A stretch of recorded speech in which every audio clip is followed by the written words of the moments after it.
Los humanos antiguos no tenían relojes ni teléfonos. Entonces, ¿cómo sabían cuándo cazar o dormir? Resulta que leían el tiempo en las sombras, las estrellas y su propio cuerpo. Y aún hoy usamos sus trucos. Piénsalo.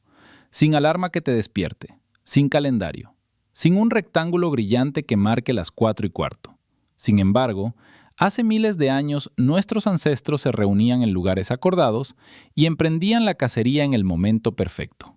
Migraban con las estaciones, sembraban los cultivos a tiempo y programaban las ceremonias religiosas con exactitud, hasta el día preciso. De algún modo, sin un solo número escrito en ninguna parte, llegaban a tiempo. Entonces, ¿cómo lo sabían? Empecemos con una pequeña distinción. Hay una diferencia entre decir la hora y medir el tiempo en sí. Medir el tiempo significa dividirlo en fragmentos iguales y contables, segundos, minutos y horas que podemos contar con cuidado. Saber la hora es más sencillo. Es saber en qué punto estás del día, del mes o del año. Los humanos antiguos no necesitaban precisión atómica. Necesitaban saber cuándo salir del campamento o revisar las trampas. Necesitaban reunirse antes de que volviera la lluvia. Y el momento importaba enormemente. Era pura supervivencia. Si te pierdes la migración del salmón por 3 días, tu tribu comerá raíces y corteza durante un mes. Siembra antes de la última helada, y las semillas se pudren en silencio bajo tierra antes de tener siquiera una oportunidad. Camina largo sin saber cuándo cae el sol tras la cordillera, y dormirás a la intemperie con bichos mordiéndote. Las cacerías debían coincidir con el movimiento de las presas. La pesca tenía que alinearse perfectamente con las mareas del océano. Los rituales debían alinearse con la luna. Migraciones enteras se construían en torno a una comprensión compartida del cuándo. Nuestros antepasados usaban 4 herramientas principales: el cielo, la sombra, el agua y el propio cuerpo humano. Ese es el recorrido que haremos hoy. Suscríbete si te da curiosidad lo que nuestros ancestros descubrieron en silencio. Porque aquí está la clave. El primer reloj nunca se construyó. Lo descubrieron los humanos antiguos observando el cielo. Imagina que estás al aire libre, hace 10.000 años, sin edificios que bloqueen tu vista, sin farolas que opaquen el cielo. Solo un horizonte, un sol, una luna y un espectáculo muy lento y muy fiable que se desarrolla sobre tu cabeza. Lo ves cada día de tu vida. Tus padres lo vieron, sus padres lo vieron, generación tras generación. Después de generaciones, los patrones empiezan a sentirse tan evidentes que resulta difícil explicárselos a alguien con un teléfono inteligente. Esa es la paradoja. Los humanos antiguos no tenían números, ni unidades, ni minutos, y sin embargo eran extraordinariamente precisos. Podían decirte cuándo aparecería por primera vez una estrella en el horizonte, con una precisión de un solo día. Podían predecir eclipses, sincronizar los nacimientos con el ciclo lunar, todo sin la aritmética que conocemos hoy. El truco fue que no pensaban en el tiempo como una medida, lo pensaban como un patrón, un ritmo, algo que el mundo hizo una y otra vez, que aprendiste observando en silencio a lo largo de las estaciones de tu vida. Y el patrón más grande, más ruidoso y más evidente allá en el cielo era, por supuesto, el gran sol ardiente en lo alto. El sol se convirtió en el primer punto de referencia compartido de la humanidad. Todos podían verlo.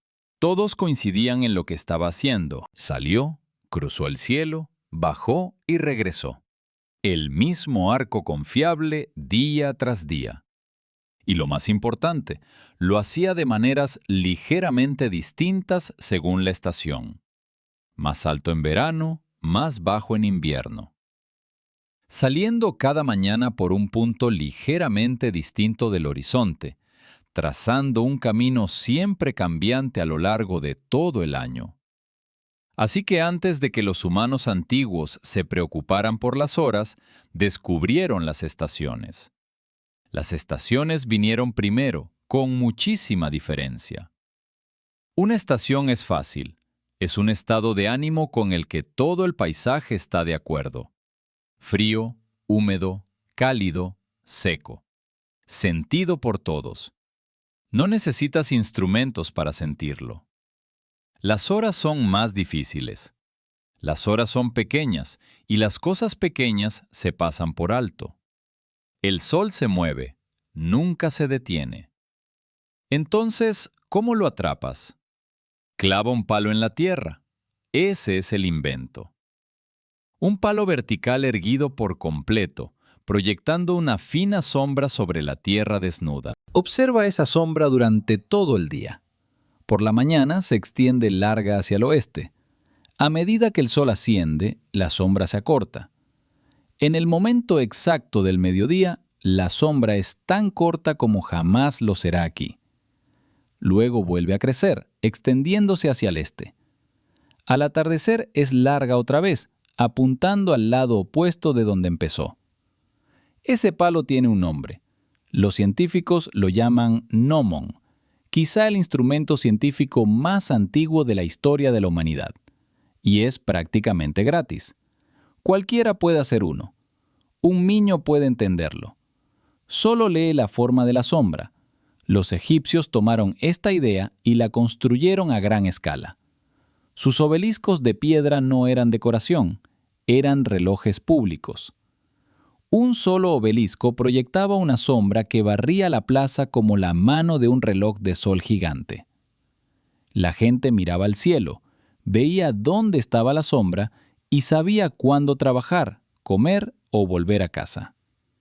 El mediodía, por cierto, no se inventó, se descubrió. El mediodía es simplemente el momento en que la sombra es más corta.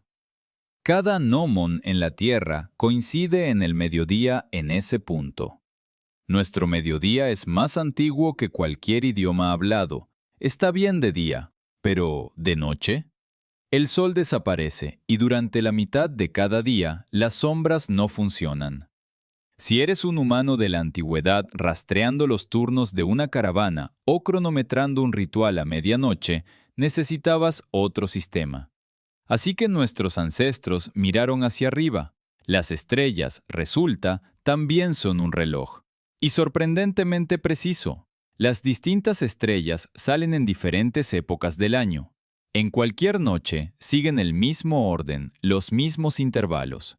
Memoriza la estrella que aparece primero tras la puesta de sol y después la siguiente.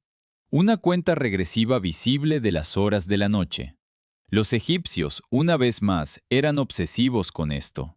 Dividieron todo el cielo en 36 grupos de estrellas llamados decanos. Cada decano se elevaba en un momento específico. Cuando uno aparecía, el sacerdote de turno sabía la hora actual. Al recorrer suficientes decanos, llegaba el amanecer. Este es, en cierto sentido, el antepasado del día de 24 horas. 12 decanos en la noche, 12 horas de sombra en el día. Súmalos, el número que aún usamos hoy. La luna, por su parte, marcaba el mes. Observala unas semanas. Crece de una fina astilla a llena y vuelve a menguar. Ese ciclo dura aproximadamente 29 días. De ahí viene la palabra mes, de la misma raíz que luna. Cada cultura del planeta, de forma independiente, usó la luna para organizar los meses. Docenas de civilizaciones, un mismo reloj compartido. Los agricultores sembraban guiándose por ella. Los marineros navegaban guiándose por ella. Los sacerdotes fijaban las fiestas guiándose por ella. Un solo cronómetro plateado para todos. Para los ciclos más largos de todos, nuestros ancestros observaban cómo el bamboleo anual del sol se desplazaba a través de las estaciones. En verano, el sol sale muy al noreste y se pone muy al noroeste cada tarde. En invierno se agazapa bajo y breve en el cielo del sur, apenas elevándose sobre el frío horizonte. Los días extremos, el más largo y el más corto, se llaman solsticios. Nuestros ancestros los marcaron con piedra. Stonehenge, en Inglaterra, es esencialmente un enorme despertador solsticial construido con inmensas piedras verticales de aspecto tosco. En la mañana del solsticio de verano, el sol sale directamente a través de una abertura específica entre las piedras. Newgrange, en Irlanda, es aún más antiguo. Tiene 5.000 años, una tumba de corredor neolítica construida por agricultores. En el solsticio de invierno, un rayo de sol entra por una ranura estrecha y avanza lentamente por un corredor. Ese único haz de luz llega hasta lo más profundo de una cámara interior oscura iluminándola por un instante. La gente realmente construyó estos monumentos, arrastrando rocas del tamaño de autobuses por el campo para este momento. Se pararon en el lugar exacto para ver al sol hacer justo lo que sabían que haría. Eso no es superstición, es astronomía. Pura predicción repetible, comprobada contra el cielo giratorio cada año. Pero a veces el clima arruina el cielo. Aparecen las nubes, llegan las tormentas y hay semanas enteras de llovizna gris. Cuando el sol y las estrellas están ocultos no puedes leerlos, así que nuestros ancestros se ingeniaron bajo techo. Así que entraron y crearon el reloj de agua, un simple recipiente que mide el tiempo gota a gota. El nombre elegante es clepsidra, que literalmente significa ladrón de agua en griego, un nombre poético para un objeto tan sencillo. Es un recipiente con un pequeño orificio. Lo llenas y el agua gotea a un ritmo constante. A medida que el nivel del agua desciende, las marcas dentro del recipiente te indican exactamente cuánto tiempo ha transcurrido. Eso es todo. Simple, elegante. Y funciona ya sea mediodía o medianoche, con sol afuera o lluvia torrencial. Los egipcios usaban relojes de agua en los templos para cronometrar los rituales nocturnos. Los griegos los utilizaban en los tribunales. Los estudios muestran que los juicios atenienses tenían límites de tiempo estrictos. La forma de hacerlos cumplir era colocando una clepsidra y le dijiste al abogado que podía hablar hasta que dejara de gotear. Cuando se acabó el agua, te sentaste. ¿Hubieras terminado tu argumento o no? Sinceramente, un sistema legal que me gustaría ver revivido hoy en día. Los relojes de agua fueron los primeros dispositivos que medían el tiempo independientemente del cielo. No les importaba el clima, no les importaba la temporada, simplemente goteaban. Por primera vez, podías comparar duraciones entre lugares. 2 ceremonias en ciudades distintas podrían durar lo mismo si calibrabas tus vasijas de la misma manera. Aún así, los relojes de agua no eran portátiles. No podías atarte uno a la muñeca ni llevarlo a una marcha. Así que la gente volvió a ingeniárselas. Relojes de incienso, relojes de vela, cuerdas anudadas empapadas en aceite y encendidas lentamente. Los chinos perfeccionaron los relojes de incienso, convirtiéndolos en preciosos aparatos donde una varilla aromática ardía a lo largo de un canal tallado, y una fragancia específica se elevaba cuando llegaba cierta hora. Literalmente podías oler el tiempo. Cada hora tenía su propio aroma. Imagina eso como tu despertador. No un zumbido, sino sándalo transformándose en pino. Las velas funcionaban del mismo modo. Marca una vela con anillos. A medida que se consume, la llama va pasando por cada anillo. Clava un clavo en la cera. Cuando la cera se derrite hasta el clavo, este cae y tintinea abajo. Ese es un reloj despertador de verdad, inventado mucho antes de la electricidad, hecho con cosas que cualquiera puede encontrar en el bosque. Y debajo de todo esto, nuestros ancestros tenían el reloj más antiguo de todos, el propio cuerpo, marcando el tiempo en silencio. El hambre llega en un horario, el cansancio llega en un horario. Tu pulso marca los segundos incluso sin contarlos. Los estudios demuestran que las personas encerradas en cuevas sin luz solar durante semanas siguen adoptando un ritmo de 24 horas. El cuerpo lo sabe. Siempre lo supo. Los soldados romanos en plena marcha medían el día por su propio cansancio, su propia hambre, la posición del sol sobre su armadura. El cuerpo mismo les servía de reloj. Las horas romanas, en latín hora, tenían una propiedad extraña. Se estiraban y se encogían con las estaciones. Un momento. ¿Las horas no duraban lo mismo? No, no duraban. Y aquí es donde la cosa se pone realmente interesante. Así funcionaba. Los romanos, igual que los egipcios antes que ellos, dividían el día, desde el amanecer hasta el atardecer, en 12 partes iguales. 12 horas de luz, todos los días del año. Suena bien, hasta que te das cuenta de que la luz del día no es constante. En verano, el amanecer llega temprano y el atardecer llega tarde. Más luz del día. En invierno, menos luz del día. días más cortos en todas partes. Así que dividir la luz del día en 12 partes iguales significa que una hora de verano es mucho más larga que una hora de invierno. Una hora de verano romana podía extenderse hasta 75 minutos según nuestra medición moderna, una hora bastante larga sin duda. Una hora de invierno romana podía reducirse a 45 minutos. Y eso era completamente normal para todos en aquella época. Nadie se quejaba. A nadie le parecía extraño. La hora era una fracción del día, no una unidad fija, lo que significa que las horas antiguas eran elásticas, no fijas. 12 horas de luz, más largas en verano, más cortas en invierno. 12 horas nocturnas haciendo lo contrario. El tiempo era local, encarnado, negociado entre tú y el cielo mismo. La hora fija, un bloque de 60 minutos que nunca cambia sin importar la estación, es en realidad un invento moderno. Solo tiene sentido cuando ya tienes relojes mecánicos con engranajes a los que no les importa el sol de afuera. Los relojes mecánicos, en una forma confiable, solo se consolidaron en Europa hacia el siglo XIII o XIV, en las torres de las iglesias. Así que nuestro supuesto sentido natural del tiempo no tiene nada de natural. Es una imposición de las máquinas, útil pero reciente. Y aquí es donde la historia vuelve a nosotros, porque tu cuerpo aún funciona con el reloj ancestral. Los científicos lo llaman ritmo circadiano, un ciclo aproximado de 24 horas que regula el sueño, el hambre, el estado de alerta, las hormonas y la temperatura. Está impulsado por la luz que llega a tus ojos. En algún nivel profundo, sigue siendo hoy una criatura que sigue al sol. El reloj de tus ancestros está dentro de ti en este momento, latiendo. Y el desfase horario, resulta, es la prueba de ello.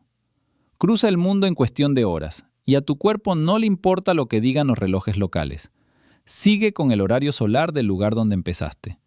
Tarda días en ajustarse el reloj interno. Ese es un sistema muy antiguo, intentando, sin éxito, seguirle el ritmo a uno muy nuevo que nosotros mismos inventamos. Semanas, meses, estaciones, todo heredado. La semana de 7 días viene de la antigua Mesopotamia, ligada a 7 objetos brillantes del cielo. Los meses vienen de la luna, las estaciones de la inclinación de la tierra. Todo calendario no es más que un fósil del cielo. Los relojes, por su parte, silencian un sentido más antiguo del tiempo. Los humanos de la antigüedad sentían llegar el mediodía, sentían cambiar las estaciones en sus huesos. Los pescadores sentían la marea, los campesinos sentían la escarcha. Delega esa conciencia a un reloj de pulsera y el sentido más antiguo se apaga. No muere, sigue ahí, debajo, esperando. Así que los antiguos nunca se fueron realmente de nuestras muñecas. Recapitulemos. El cielo nos dio las estaciones, los meses y la idea misma del día como ritmo. La sombra nos dio el reloj de sol y el mediodía. El agua nos dio la primera medida del tiempo verdaderamente independiente del cielo. El cuerpo nos dio el ritmo profundo que no podemos romper. 4 herramientas, ningún reloj. Una especie siempre puntual. Decenas de miles de años antes de que se tallara un solo engranaje y no sentían que les faltara nada. No esperaban a que llegaran los relojes, tenían lo que necesitaban. El cielo bastaba, las piedras también. Un palo en la tierra fue suficiente. Lo que plantea la pregunta, ¿qué más sabían nuestros ancestros por el simple hecho de prestar atención? Si medían el tiempo con una sombra, ¿qué podrían leer en el viento o en el movimiento de los animales? ¿Qué podían ver en la forma de una nube en el horizonte lejano? Mucho, según resulta, y mucho de eso son cosas que hemos olvidado. Conocimientos que nuestros antepasados llevaban consigo y que la vida moderna borró silenciosamente. Si esto te pareció interesante, el próximo video pregunta cómo los humanos antiguos sabían dónde estaban sin mapas ni brújula. ¿Cómo cruzas un océano cuando los únicos puntos de referencia son las estrellas y el oleaje sobre el agua interminable? ¿Cómo entras en un bosque que nunca has visto y sales por el otro lado con vida? Misma especie, mismo cerebro, mismo cielo sobre nosotros, solo trucos distintos.